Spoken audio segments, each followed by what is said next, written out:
habíamos dicho que vamos a predicar este mensaje, este versículo, en 2 mensajes. Esta mañana dimos la primera parte y ahora vamos a dar la segunda.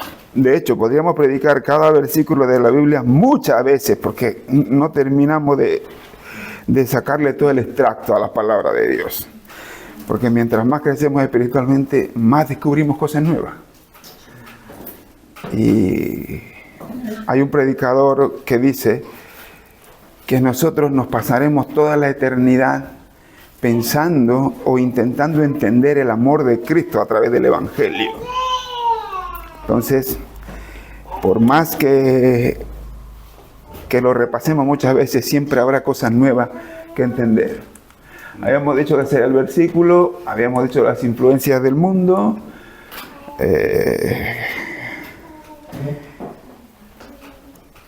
que estas son las preguntas que se hace todo el mundo. Si no trabajo, ¿de qué voy a vivir? Ya sabemos. Seguimos. Si me dedico a buscar de Dios, ¿cuándo voy a trabajar?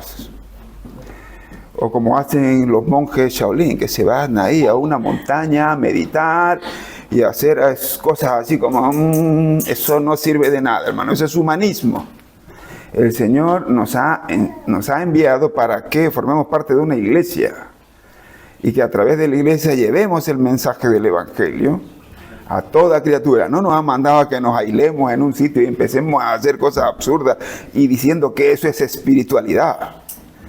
La espiritualidad es cuando Dios revive nuestro espíritu y puede comunicarse directamente con nosotros. Eso es la espiritualidad. No es que yo voy a ser espiritual, dice uno, y se pone las manos así y empieza como a hacer. Eso no es espiritualidad. Eso es lo que el mundo piensa que es espiritualidad. Pero nosotros sabemos que no es así. Nosotros sabemos que cuando el Espíritu está dentro de nosotros, podemos comunicarnos con Dios y Dios nos manda a ser testigos de su palabra y a dar testimonio. Eso sí es espiritualidad. Como en otras iglesias que dicen, estoy lleno del Espíritu y se ponen a revolcarse. Tampoco eso es el Espíritu Santo, ni es nada espiritual. Eso nada más que es una manifestación de sus emociones. ¿Y qué dice la Biblia de nuestras emociones? Engañoso es el corazón más que todas las cosas. ¿Quién lo conocerá? Quiere decir que tus emociones a través de tu corazón te va a estafar hasta el día de tu muerte. Nunca lo va a llegar a conocer. Puede estafarte. Entonces, no es fiable las emociones. Lo único fiable es la palabra de Dios. Así que ser espirituales, ¿qué es? Comunicarte directamente con Dios. Que para eso murió Cristo, para que podamos hacerlo directamente. Eso es espiritual. ¿Y cómo se manifiesta el Espíritu Santo en nosotros? Cuando lo leemos, nos da ganas de obedecer a Dios. Decir, oye, voy a compartir el Evangelio, voy a trabajar para la iglesia, voy a hacer eso. Es un tipo lleno del Espíritu Santo, como lo eran los apóstoles. ¿No? Un tipo lleno del Espíritu Santo no es alguien que se revuelca o que empieza a hacer locura ni nada. Es uno que obedece, ese está lleno del Espíritu Santo, que quiere obedecer a Dios, que dice, oye, me gozo en obedecer a Dios y cada vez que obedezco más gozo tengo en mi corazón. Ese tipo es espiritual. ¿No? Amén. Otra cosa que se suele decir es, en primer lugar están mis necesidades. Y otra cosa que se suele decir a través del mundo es, tengo que conseguir mis objetivos. ¿Por qué decimos estas cosas o el mundo nos inculca estas cosas? La Biblia tiene respuestas para todo, hermano. Eso es lo que me sorprende de la Biblia. Que tiene respuestas para todo lo que vayamos a vivir desde que nacemos hasta que nos morimos. Hay respuesta. Cualquier pregunta que te hagas tiene su respuesta en la Biblia. Algunas son difíciles de encontrar, pero están. Pero no solo para esta época, sino para toda la humanidad, desde que empezó hasta que terminó, hasta que va a terminar. Eso solo lo puede hacer un ser sobrenatural. Un libro que puede escribirse, que se pueda leer desde el primer hombre hasta el último hombre que haya existido sobre la tierra, pasando muchos milenios, eso solo lo puede hacer Dios. Ningún hombre. Por eso es que sabemos que la Biblia es palabra de Dios. Porque me sirve ahora a mí, le sirvió a mi abuelo, le sirvió a mi tatarabuelo y le sirvió a toda la humanidad toda la vida. Y mantener ese hilo de conexión solo lo puede hacer Dios. En cambio, lo que hacen los hombres cambia a cada rato. Yo recuerdo que antes, cuando era más joven, decía que los niños deberían dormir boca arriba. Y luego decía, no, que se puede ahogar con el vómito después de unos años. Entonces tiene que dormir boca abajo. No, que se puede ahogar porque si se mete la almohada así, después de otro tiempo. Ahora lo mejor es que duerma de lado. Eso es lo que dice. ¿Se dan cuenta cómo cambian?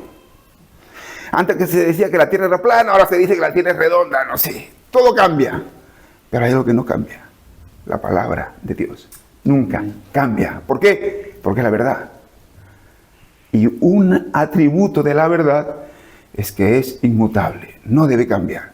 Porque si cambia es mentira, ¿no? La verdad no puede cambiar. Tiene que ser inmutable. Por eso dice la Biblia, cielo y tierra pasarán, mas mi palabra no pasará. Esa es otra prueba de que aquí tenemos la palabra de Dios. Y mira que han intentado quemarla, destruirla y toda la Biblia, no, pero no sé, sigue ahí. Sigue ahí. Y por más que existan 10.000 ateos, 1.000.000 de ateos, por más que toda la tierra no cree en Dios, estamos contando los años después de que nació Jesucristo. Hacia adelante. Entonces, esa es otra cosa que solo Dios lo puede hacer. Teniendo al mundo por enemigo, aún así el mundo sigue contando los años después de su nacimiento. Eso es obra de Dios, que se glorifica cuando Él quiere, como Él quiere, en su soberanía. ¿Ok? Pues eso, pero ¿por qué se pregunta a la gente todo esto? La misma Biblia explica esto y dice, porque son amadores de sí mismos. Son amadores de sí mismos. Mira lo que dice Filipenses 3:18. Dice, porque por ahí andan muchos, de los cuales os dije muchas veces, y aún ahora lo digo llorando, dice Pablo, que son enemigos de la cruz de Cristo, el fin de los cuales será perdición, cuyo Dios es el vientre y cuya gloria es su vergüenza, y solo piensan en lo terrenal. ¿Qué dice que es su Dios? Su vientre. Que lo quieren todo para Él mismo, solo lo quiere para sí mismo, para llenarse Él mismo. Por eso es que piensa así el hombre natural. Lo explica la Biblia también. Bueno, vamos a seguir adelante. Ya sabemos que buscar significaba poner en acción algo, porque nadie busca algo que no va a necesitar, alguien busca algo que sí va a necesitar. Luego habíamos hablado, esto lo vamos a pasar rápido porque esto fue esta mañana, que tenemos que buscar primeramente el reino de Dios. Tenemos que buscar, era poner en acción, ¿qué? Buscar el reino de Dios. ¿Qué es buscar el reino de Dios? Es traer una parte del cielo aquí en la tierra, siendo testigos, poniendo principios que Dios nos enseña a través de su evangelio y traerlos a la tierra, y de esa manera avanzamos el reino de Dios, avanzamos y le damos gloria a Dios, obedeciendo su palabra. Y había varios principios. Todo lo que hagamos tenemos que hacerlo como para Dios.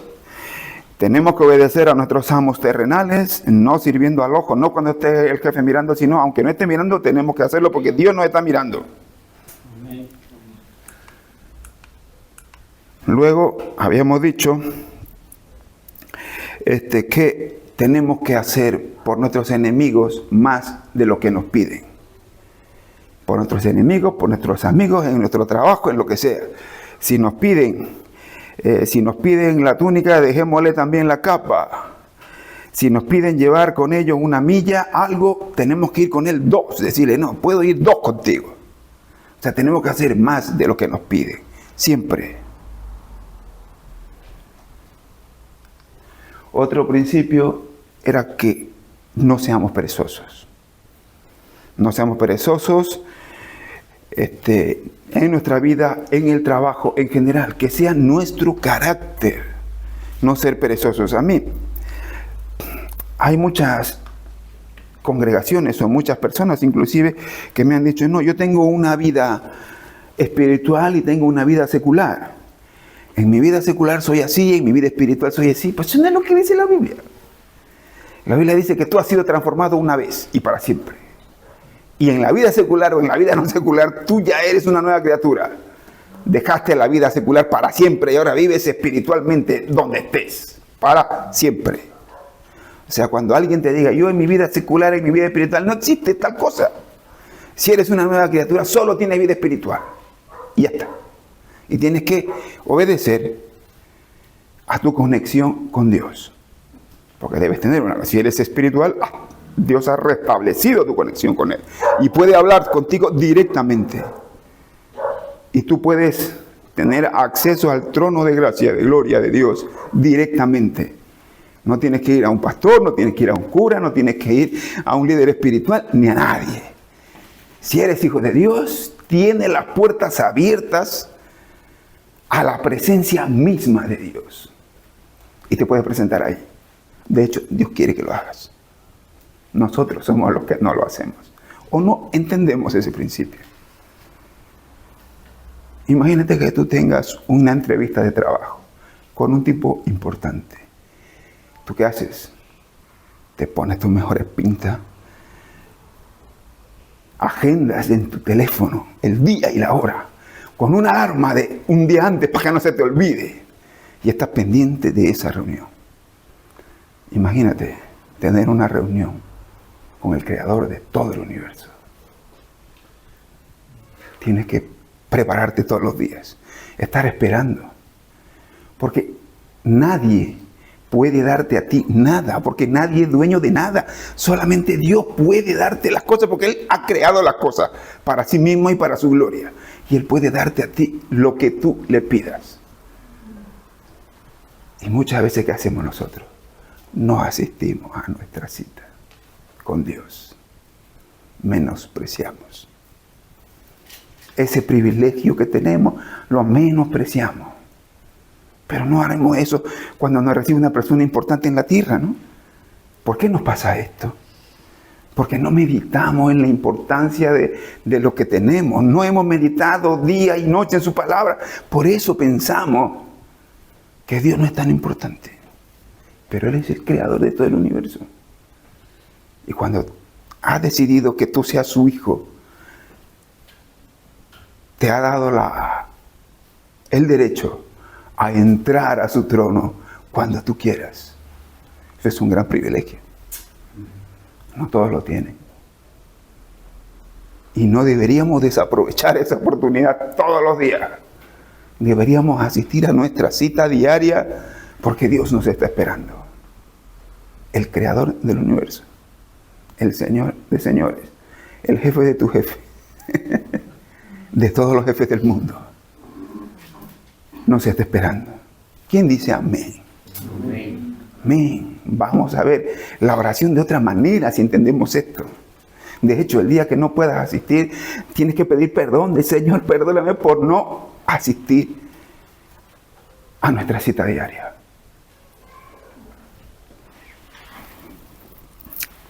Bueno, pues no tenemos que ser perezosos. Ese es el otro principio. El otro principio era que tenemos que ser proveedores para nuestros hogares. Primeramente para nuestra familia, que si no venimos a ser peor que los incrédulos, ¿no? Eso es lo que habíamos quedado. Y un incrédulo es que no tiene conexión con Dios, no sabe, no entiende. No entiende las verdades. Él está estafado toda su vida. Por eso un inconverso, aunque venda todo lo que tiene y se lo dé a los pobres, eso le cuenta como pecado. ¿Por qué? Porque no lo hace para la gloria de Dios. Lo hace para que el mundo lo vea y diga, oh, mira qué bueno que es aquel tipo. Lo hace para su propia gloria, porque no tiene en cuenta a Dios. Y no tiene el derecho de postrarse ante Dios y pedirle. ¿Por qué? Porque todavía no ha puesto su fe en Cristo. El boleto para tener acceso a Dios es a través de la cruz y a través de nuestro Señor Jesucristo. Si no haces eso, todo lo que hagas en la vida estás pecando. Es solo pecar. El inconverso solo puede pecar. Pero nosotros que hemos nacido de nuevo, podemos pecar o no pecar. Porque ya tenemos el poder. dentro de nosotros el Espíritu Santo que nos guía y podemos tomar esa decisión. Aunque muchas veces tomamos la decisión de pecar, tristemente. Pero tenemos el poder de no pecar, dado por Cristo. ¿Okay? Entonces, tenemos que ser proveedores para nuestro hogar. Bueno, creo que estábamos ahí. Luego, otro principio, esto ya era para los hombres, decir, si tú tienes que ser proveedor y no puedes ser proveedor porque no tienes trabajo, porque la situación estuvo difícil, por lo que fuera. Porque tu presidente se volvió loco y empezó a robar a manta, como pasa en otros países sudamericanos. Y no puedes porque todo ha subido de precio, todo está en una irresponsabilidad. ¿Qué tenemos que hacer? Pedirle al Dios, al único que puede darnos las cosas. Señor, quiero ser proveedor de mi hogar, pero no puedo. Y Él nos dará la solución. Pero si estás enfadado con tu esposa, no te va a oír. Ahí está el quid de la cuestión. Dios lo amarró de tal manera que tengas que pedir, tengas que humillarte y pedir perdón. ¿Y quién tiene que iniciar el pedir perdón? Siempre el hombre. De hecho, mi abuela, que en paz descanse, me dijo, hijo, nunca esperes que tu esposa te pida disculpas. No lo va a hacer. Yo ya soy mayor. A nosotras, las mujeres, nos cuesta mucho pedir perdón. Así que hazlo tú. Inicia tú la reconciliación. Eso fue lo que me dijo mi esposa y mi abuela, que en esa vez que me lo dijo tenía cerca de 87 años y murió con 94. Entonces, ¿quién tiene que iniciar? El hombre. ¿La mujer puede iniciar? Claro que puede iniciar. Estaría bien que también lo haga de vez en cuando, pero la responsabilidad es del hombre. Y ahora sí entramos en materia. Nuestra segunda parte. Nuestra segunda parte del versículo dice, buscad primeramente el reino de Dios, y luego dice, y su justicia. Ahora, ¿cómo podemos buscar la justicia de Dios? Primero, ¿qué es la justicia de Dios? Buscad primeramente el reino de Dios y su justicia. Dios es un atributo de Dios, la justicia. Dios es justo. Dios es todopoderoso. Dios es omnipresente, omnipotente, es soberano, y Dios es justo y es amor. Y Dios no puede contradecir su amor y ser injusto. Él tiene que ser. Esa es la cuestión de un atributo. O sea, un atributo no es algo aprendido, es algo que nos define. Por ejemplo, ese trípode tiene 3 patas, por eso se llama trípode. Si tuviera 4 no fuera trípode, fuera cuadrúpedo o algo así. Es un trípode y Él no hizo nada para tener 3 patas. Fue fabricado así y no puede dejar de tener 3 patas porque si no, no se llamara trípode. Eso es algo. Dios no puede ser malo porque la maldad la define Él. Todo lo que se salga de su voluntad es malo. Todo lo que esté alineado con su voluntad es bueno. Entonces, todo lo que haga Dios siempre será bueno. Porque Él define lo que es bueno y lo que es malo. No lo definimos nosotros.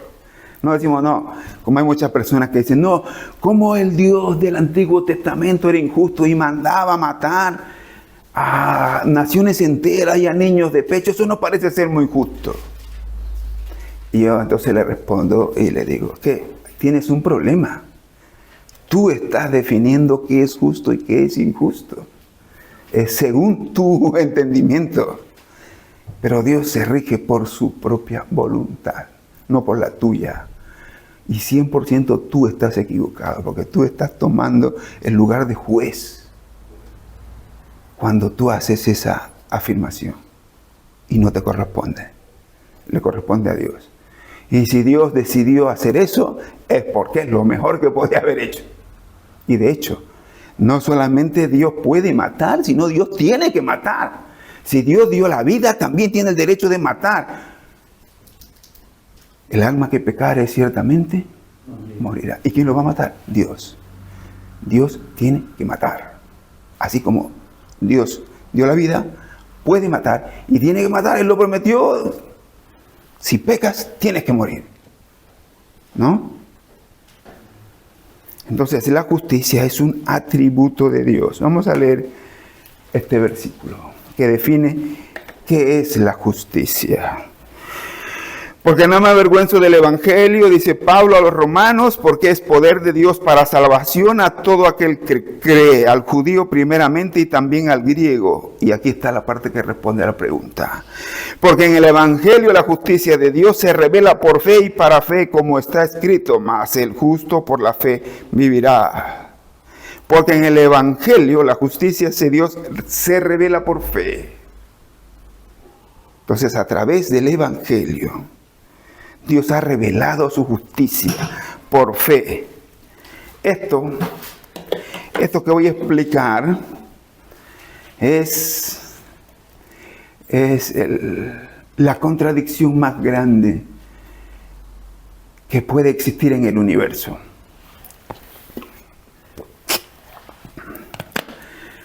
Y la justicia se revela a través del Evangelio, dice, del sacrificio de Cristo. ¿El Evangelio qué significaba? Buenas noticias, buenas nuevas, buenas noticias.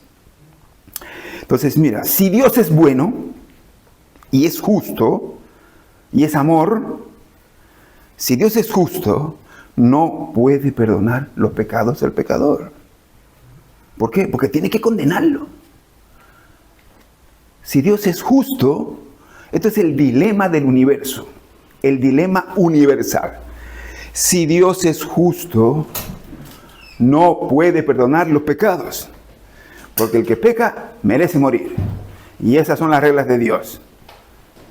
Entonces ese es el dilema. ¿Cómo Dios puede perdonar nuestros pecados sin ser injusto y cumpliendo todos sus atributos? Dios es amor, Dios es justicia, Dios es bueno. ¿Cómo puedo ser bueno sin condenar a alguien? Ese es el dilema más grande que hay aquí en la Biblia. Pero Dios es todopoderoso, todo amor, y no ha fallado a sus atributos. ¿Cómo lo hizo? ¿Cómo nos perdona los pecados? Dios vio que el hombre era pecador, ¿y qué fue lo que hizo? Lo condenó. Todos nacemos condenados y la ira de Dios está sobre nosotros desde que nacemos. Pero Dios decidió dar el castigo y puso un sustituto, que fue Jesucristo. Puso un sustituto, le hizo justicia, puso un sustituto y castigó al sustituto en nuestra cuenta. Y ese sacrificio satisfizo a Dios. Dijo, sí, estoy satisfecho. He hecho mi justicia, pero no a través de la humanidad, sino a través de mi Hijo. Es como algo así, para que lo entendamos, una historia corta. Tiene un rey y le roban algo valioso de su reino. Entonces el rey se da cuenta y dice, vamos a emitir un edicto. Vamos a buscar aquello que me han robado y le vamos a dar 40 latigazos al que lo haya hecho. Ustedes saben que antes solo se permitía dar 39 latigazos, ¿no? Porque al 40 la gente se moría por los latigazos. Por eso Pablo dice, me dieron 40 latigazos menos uno. 39 le habían dado. Porque ya sabían los romanos que eran buenos usando el látigo, porque eran soldados. Empezaban 1, 2, 3, 4, 39. No le den más, porque si no, el siguiente ya muere.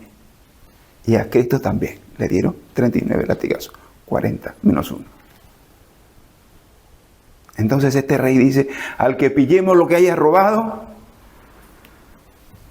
tenemos que darle 40 latigazos. O sea, lo vamos a matar a latigazos.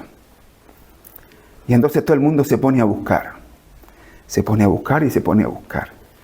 Y viene uno de sus súbditos y le dice, Señor, hemos encontrado lo que usted estaba buscando en casa de su madre.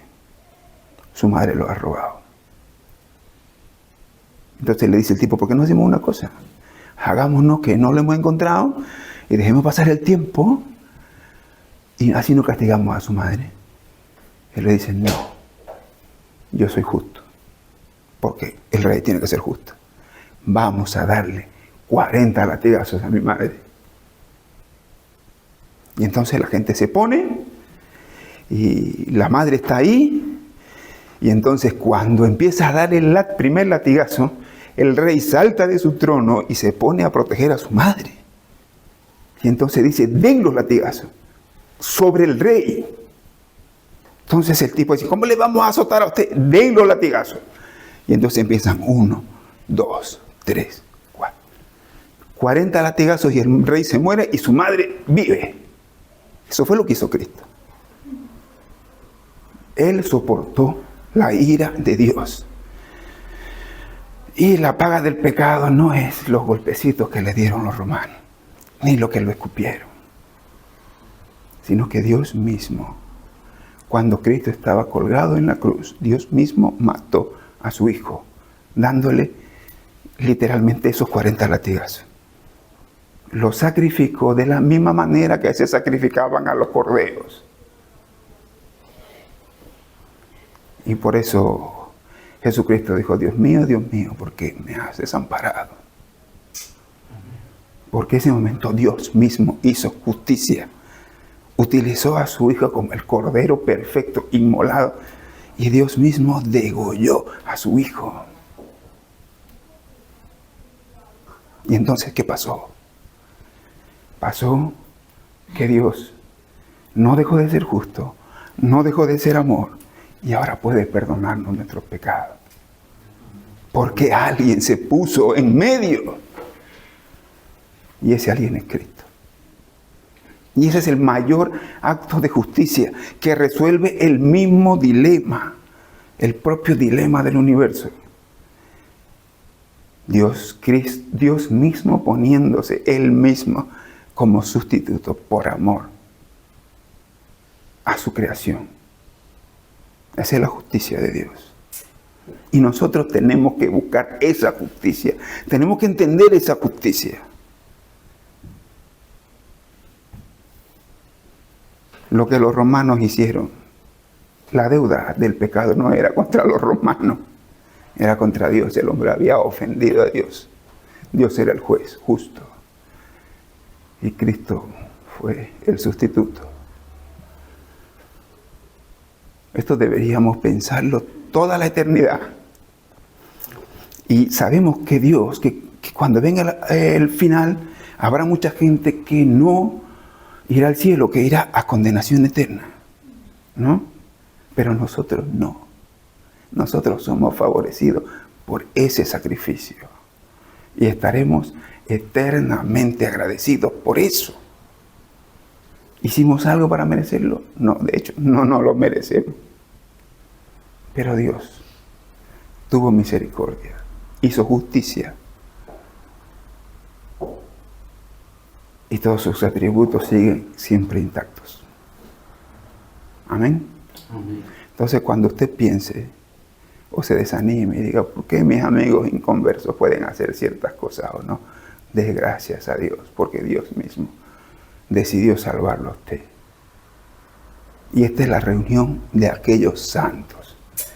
Somos santos no por nuestras obras, sino porque Dios ya no mira nuestros pecados, sino mira la justicia a través de Jesucristo. Y somos santos porque Dios mira a Jesucristo, no a nosotros. Y somos declarados santos. Esa es la justicia. El mayor acto de justicia fue hecho en la cruz. Como está escrito, mas el justo por la fe vivirá. Mira lo que dice David en el Salmos 37, 25. Joven fui y he envejecido, y no he visto justo desamparado, ni su descendencia que mendigue pan. Esa es una promesa que Dios tiene con nosotros, sus hijos. Que no nos va a desamparar y no va a permitir que tu descendencia mendigue pan. Cuando dice no he visto a justo, quiere decir que no he visto a ningún hijo de Dios, a alguien que ha sido justificado.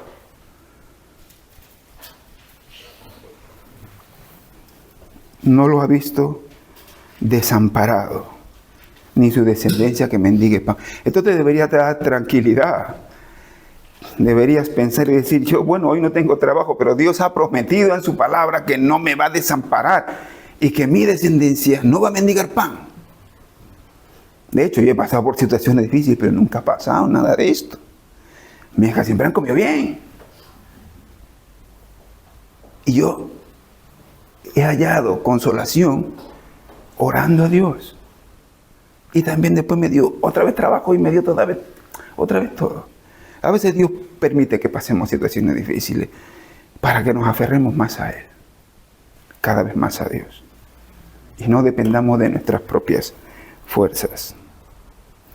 Y hay otra cosa. Busquen Gálatas 6, 7 al 10. 6, 7 al 10.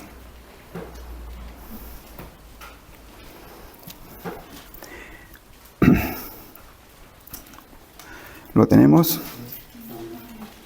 Gálatas 6, 7 al 10. Dice, no os engañéis, Dios no puede ser burlado, pues todo lo que el hombre sembrare, eso también segará, porque el que siembra para su carne, de su carne segará corrupción, mas el que siembra para el espíritu, del espíritu segará vida eterna. No nos cansemos pues de hacer bien, porque a su tiempo segaremos si no desmayamos. Así que según tengamos oportunidad, hagamos bien a todos y mayormente a los de la familia de la fe. No te engañes, amigo. A veces nosotros, o sea, el mundo hace triquiñuelas para su propio beneficio, ¿no? Y a veces nosotros mismos hemos sido tentados a hacer alguna cosa que no está bien para que dicte a nuestro favor, porque si decimos la verdad va a ir en nuestra contra. Pero dice la Biblia, no te engañes. Dios no puede ser burlado. Eso que hiciste mal ahora y nadie se dio cuenta y nadie lo vio, pues algún día va a pasar en tu contra, porque vas a cegar corrupción de eso que sembraste. No, puede ser que no sea ahora, puede ser que no sea mañana, puede ser que sea de aquí a un mes, puede que sea de aquí a 10 años. Pero no puede ser burlado. Si sembraste algo malo, eso cosecharás tarde o temprano. Eso debería darte otra tranquilidad como cristiano. Cuando hacen injusticia contigo, deja que la justicia de Dios actúe. Deja que la justicia. Ese hombre que te hizo mal a ti, segará lo que sembró. Su injusticia se volverá contra él. Y peor aún de lo que te hizo. Porque estás dejando la venganza al Señor. Eso nos sirve en las dos direcciones. Para que tú no hagas triquiñuelas y para que te reconforte cuando te la hagan a ti. ¿Quién de ustedes no ha pasado por esto? ¿Alguna vez han prestado dinero y nunca les han devuelto? Siempre. Todos hemos pasado. Creo que sí. A mí me han estafado bastante miles de euros. Pero he dejado la justicia. Me he aferrado a la Biblia y he dicho, Señor, tuya es la venganza. Tú sabrás lo que haces. Y la verdad que ahora siento lástima por cómo le fue a esa persona. Pero, ¿qué vamos a hacer? Entonces eso debería darnos a nosotros alegría en las dos direcciones. Para que no lo hagamos nosotros y para que cuando lo hagan dejemos a Dios que cubra, que tome la venganza y no nosotros. Eso es la justicia de Dios. Y nosotros tenemos que buscar esta justicia. Imagínate ese poder que tenemos. Mira, imagínate el poder que tenemos. ¿Qué pasa cuando un inconverso le debe a otro inconverso y no llegan a un acuerdo y se pelean, se matan? Se han dado tiros y en peor de los casos se han agarrado a machetazos y se han matado por una deuda. Eso pasa, se ve en los telediarios, se ve. Aquí eso dirán, no, aquí en países sudamericanos que son países menos desarrollados pasa eso. No. Aquí en España, en Molina de Segura creo que fue, El padre le dio más herencia a uno de sus hijos y el otro hijo fue y le pegó al padre y lo mató. Fue Molina, ¿no? Escuché esa noticia. Y mató al padre. Porque veía que él pensó que eso era injusto. Pero mira el poder que tenemos nosotros. Podemos perdonar eso, porque Dios nos dio ese poder, y reconfortarnos diciendo, Dios tomará venganza. Y así no te matan a ti, ni tú matas a nadie, y no vas a la cárcel ni nada. ¿Te das cuenta de ese poder que tenemos? Por eso Pablo dice, no me avergüenzo del Evangelio, porque es poder de Dios. Y tú podrás vivir tu vida tranquila. Sí, te engañaron, sí. El Señor te devolverá de cualquier manera. Porque tú no dependes de los hombres, dependes de Dios. Tenemos un poder. Tenemos un poder sobrenatural que nos da dominio sobre este mismo mundo. Si ponemos nuestra fe en Cristo y obedecemos su palabra. Ahora, dice, buscar primeramente el reino de Dios y su justicia. ¿Y qué es la siguiente parte que sigue? Mateo 6:33. Y todas estas cosas os serán añadidas. Amén. Ahí está. ¿Cuáles cosas serán añadidas? Y ahí vamos todas, dice, pero hay unas todas aquí. En Mateo 6, 25 a 33 lo describe claramente. Como es largo, vamos a leerlo. Yo el primer versículo, ustedes el segundo. Y en el 29, donde está en rojo, nos vamos a detener y yo voy a dar unas instrucciones, ¿ok? Empiezo yo. Por tanto os digo, no os afanéis por vuestra vida, qué habéis de comer o qué habéis de beber, ni por vuestro cuerpo, qué habéis de vestir. ¿No es la vida más que el alimento y el cuerpo más que el vestido? Mirad las aves del cielo, que no siembran ni ciegan ni recogen graneros, y vuestro Padre celestial las alimenta. ¿No valéis vosotros mucho más que ellas? ¿Y quién de vosotros podrá, por mucho que se afane, añadir a su estatura un codo? Y por el vestido, porque os afanáis. Considerad los lirios del campo, que como crecen, no trabajan ni hilan. Pero os digo que ni aun Salomón con toda su gloria se vistió así como uno de ellos. ¿El 30? Y si la hierba del trabajo que hoy es y mañana se echa en el horno, Dios la viste así, no hará mucho más a vosotros. Hasta ahí. Ahora mira a tu hermano que está a la derecha o a la izquierda. Y dile esto que está en rojo. Míralo. Hombres de poca fe. Hombres de poca fe. ¿Quién aquí no está agobiado por el trabajo? Todos estamos agobiados por el trabajo. ¿Y por qué te pasa esto? Hombres de poca fe. Seguimos. 31, me toca a mí. No os afanéis pues diciendo que comeremos o que beberemos o que vestiremos. Porque los gentiles buscan todas estas cosas, pero vuestro Padre Celestial sabe que tenéis necesidad de todas estas cosas. Y nuestro versículo, lo repetimos todos. Mas buscad primeramente el reino de Dios y su justicia, y todas estas cosas os serán añadidas. Bueno, ¿qué nos está enseñando aquí? Que todo lo que nos preocupa, trabajo, vestido, comer, que es lo más básico, trabajo, el dinero, todo.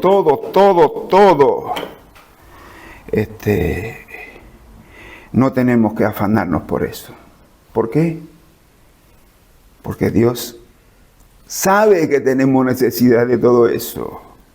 Pero ¿por qué nos afanamos? Está en rojo. Porque tenemos poca fe. No creemos que Dios pueda obrar en nuestra vida de manera que obra en todo el universo. Pero vemos como los lirios del campo, como las aves, lo vemos con nuestros ojos. Pero créemelo, con nosotros no puede ser. Yo voy a tomar mis decisiones, ¿no? ¿Por qué? Porque nos falta fe. Nos falta fe. Ahora dice, porque vuestro Padre que está en los cielos sabe que tenéis necesidad de todas estas cosas. Entonces tú dirás, pues si sabe, ¿por qué no me la da y punto? ¿No? Si Él sabe, yo soy su hijo, que me las dé y punto. Y así resolvemos el problema. Bueno, pues yo me bajo y seguimos la vida. No, no funciona así. ¿Por qué no funciona así? Si Dios sabe que tenemos necesidad y no nos la da, ¿es porque será que Dios es malo? No, Dios es bueno, siempre bueno. ¿Será porque a Dios no le importa nuestra situación? No. Dios es amor.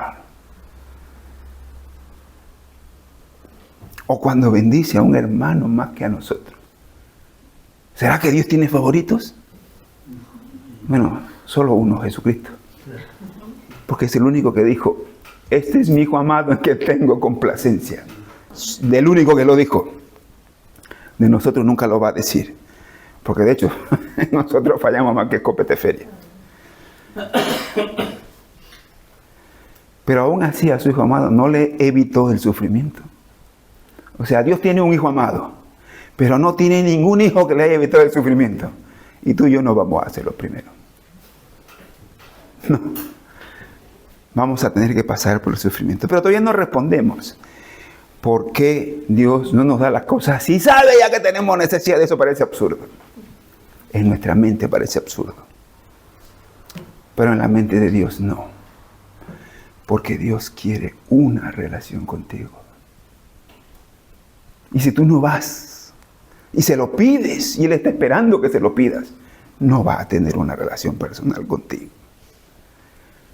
Y Dios creó el mundo, creó todo lo que hay con el objetivo de tener una relación personal con su creación. Jesucristo dice que Él sabía antes de la fundación del mundo que Él iba a dar su vida por el hombre. Antes de que se fundara todo. Parece que tuvieron una reunión.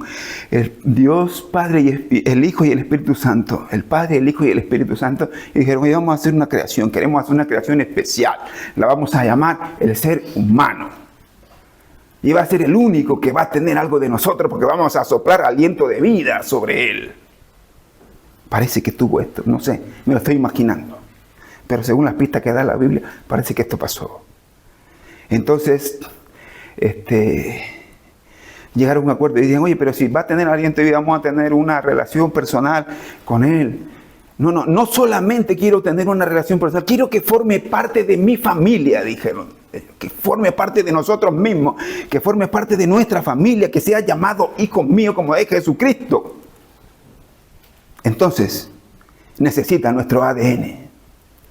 El hombre necesita nuestro ADN. Necesita parte de Dios. Y entonces Dios sopló aliento de vida. Dejó que el hombre se perdiera, que pecara. Y Cristo nos dio su ADN a través de su sangre. ¿Entienden? Somos la creación de Dios que Él decidió que con nosotros iba a tener una relación personal. Y que nosotros le llamáramos Padre y que seamos hijos para Él. Como lo es Jesucristo, nuestro hermano mayor, dice la Biblia, que así va a ser. Entonces, hacía falta todo esto. Todo lo que pasó, que el hombre se desviara, Dios estuvo en control desde el primer momento hasta el último momento. Dios mismo bajó, Jesucristo dijo, yo iré, yo lo salvaré, no hay problema, yo voy, me ofrezco. Y de esta manera tenemos una relación directa con Dios. Y esa relación directa tenemos nosotros que ir a hablar con Dios y pedirle de esa manera. Tenemos la relación directa con Dios. Así como cuando tú hablas con tu esposa, como hablas con la gente. Dios quiere esa relación. Él está esperando que tú vayas y hables con Él. De otra manera no hay relación, pues. Imagínate que tú mandas dinero a un familiar tuyo en tu país y nunca te comunicas con él. Tú solamente venga a mandar. No sabes si está bien, si está mal, si se ha muerto, si sigue vivo, porque no tienes una relación con él. Solo te dedicas a mandar dinero. Eso es una irresponsabilidad de parte nuestra. Si mandas dinero y te haces cargo de tu hija, del que sea, tú lo llamas y dices, oye, mira cómo está, ¿te falta algo? ¿Puedo ayudarte en algo? ¿Estás estudiando? ¿Estás bien de salud? Queremos saber todo de la persona que amamos. Y no nos vale con que el vecino te llame y diga, ¿sabe que tu hijo está mal o está bien? No, eso no está bien. Nosotros queremos que nuestro propio hijo nos llame y nos cuente. El objetivo es tener una relación con Dios. Ese es el objetivo de toda esta creación. Amén. Ese es el objetivo. Por eso Él espera que se lo pidamos. Todas estas cosas os serán añadidas. Ahora pensemos en eso. Todas las cosas que describe aquí antes, la comida, la bebida. En esa época no habían coches, pero ahora sí hay, pues supongo que el coche más lo podemos meter ahí, la casa donde vamos a vivir, donde todos saben y todos tenemos necesidad de eso. Pero dice que si tú buscas el reino de Dios, todas esas cosas vendrán como secundarias. Y piensa en esto. Y aquí es donde matamos al cordero, como se dice vulgarmente. Si tú has seguido y has buscado el reino de Dios, tú has tenido que hacer caso a todos los principios que hemos visto ahí. Has respetado al que te ha dado el trabajo. Has sido responsable. No le has robado. ¿Por qué estás haciendo buscando el reino de Dios? No llegas tarde. Nunca trabajas solo cuando Él te ve. Provees a tus hijos. Porque estás haciendo caso a buscar el reino de Dios. ¿Cómo no va a venir todo lo demás por añadidura? ¿Qué jefe quiere echar a su mejor trabajador? De hecho, cuando hace un recorte no vota al bueno, vota al malo. No al bueno. ¿No? Entonces, si tú sigues el reino de Dios, obviamente que todo lo demás va a venir por añadidura, porque tú estás trabajando como para Dios, no como para los hombres. Va a ser una consecuencia de tu obediencia, que todo te vaya bien, que todas esas cosas estarán cubiertas. Pero si tú no haces caso y solamente trabajas cuando tu jefe está mirando y cuando se va, pierdes el tiempo, estás mirando el reloj, a ver qué hora nos vamos a ir, a ver qué hora se va, qué va a pasar. Pues claro que no vas a. Te van a votar, te van a echar, te van a descubrir. Cuando haya un recorte, el primero tú vas a ser en la lista. ¿Por qué? Porque no buscaste el reino de Dios y su justicia. Hiciste lo que te dio tu gana. Y todo lo que sembraste estás cosechando. ¿Entiendes, hermano? Por eso dice la Biblia que si buscas el reino de Dios, todo lo demás es consecuencia de buscar el reino de Dios. Nadie quiere estar con los malos. Todos queremos estar con los buenos. Los jefes quieren buenos trabajadores, responsables, que se hagan cargo de las cosas. Pero nadie quiere a los malos trabajadores. Ni tú mismo quieres a los malos. Tú también quieres a los buenos. Y esa es la conclusión del mensaje. Amén. ¿Qué quiere decir esto? Quiere decir que tus necesidades sean cubiertas como consecuencia de buscar el reino de Dios. ¿Qué quiere decir? Que estás dando primera importancia a las cosas de Dios y no a las cosas del hombre. ¿Quiere decir que no vas a trabajar? No quiere decir eso. Quiere decir que vas a trabajar más responsablemente. Quiere decir que te vas a poner en tu habitación a orar 24 horas y que va a venir un tipo y te va a decir, oye, he visto que estás orando. Toma 5.000 euros para que cubras tu... No dice eso, no es así, no funciona así. Funciona que lo que leas lo pongas en práctica. Y tu prioridad sea buscar el reino de Dios y todo lo demás venga por consecuencia. En primer lugar está tu relación con Dios, en primer lugar. Y como consecuencia de eso todo lo demás se arregla. Todo lo demás se arregla. Solo es consecuencia, no es prioridad. Pero ¿qué es lo que hacemos nosotros? No tenemos trabajo y estamos preocupadísimos y nuestra prioridad es buscar trabajo. Pero hermano, venga a la iglesia, es que estoy ocupadísimo, estoy buscando trabajo, no ves que no tengo trabajo. ¿Hemos caído en esto nosotros? Yo sí. Y por eso es que no tenemos. ¿Entienden? Reflexionemos en esto. Un pastor me contó que vino uno de los hermanos de la iglesia y le dijo: pastor, estoy en una mala situación. Entonces el pastor le dijo: pues oraré por tu situación. Y el tipo se enfadó y dice: yo no quiero oración, yo quiero dinero. No entendió el evangelio. No entendió que buscar primeramente el reino de Dios te dará todo lo demás. Ahora, antes de terminar, en la Biblia hubieron hombres que buscaron el reino de Dios y hombres que no buscaron el reino de Dios. Y vamos a dar una breve lista de los que sí buscaron el reino de Dios y cómo les fue.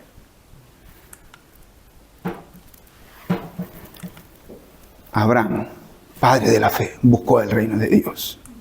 Moisés, libertador de Israel, buscó el reino de Dios.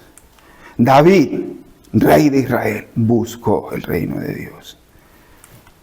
José, primer ministro de Egipto. Egipto en esa época era como Estados Unidos ahora.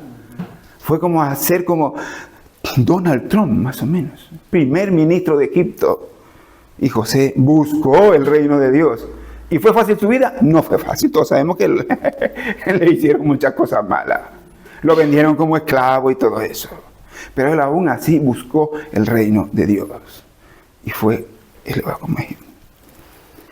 El apóstol Pablo buscó el reino de Dios y llevó el evangelio al mundo entero. Todos estos hombres, están sus nombres escritos aquí y todas las generaciones los recordaremos por su actitud. Cuando un hombre llega a ser mayor y se da cuenta que se va a morir pronto, ya no le importa nada de cuánto dinero tiene, cuánto dinero.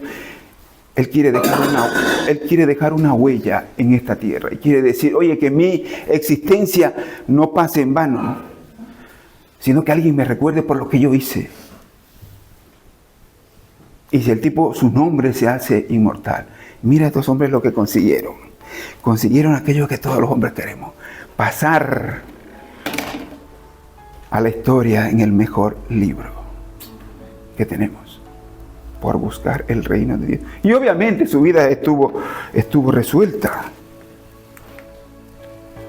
¿Tuvieron necesidad? No, tenían por demás para compartir.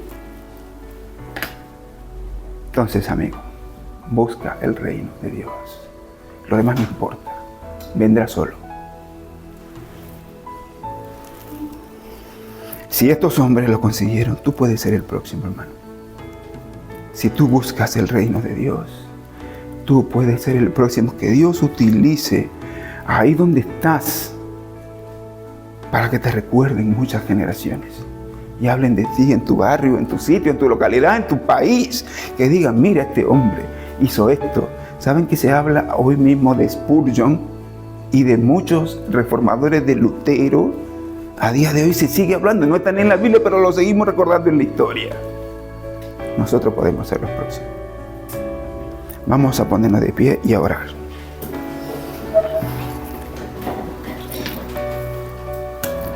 Señor, te damos gracias por el mensaje que hemos podido estudiar, Señor. Señor, ayúdanos a tener más fe. Solo tú eres el autor y consumador de la fe. Y solo tú puedes cambiar nuestros corazones y nuestro entendimiento para tener fe.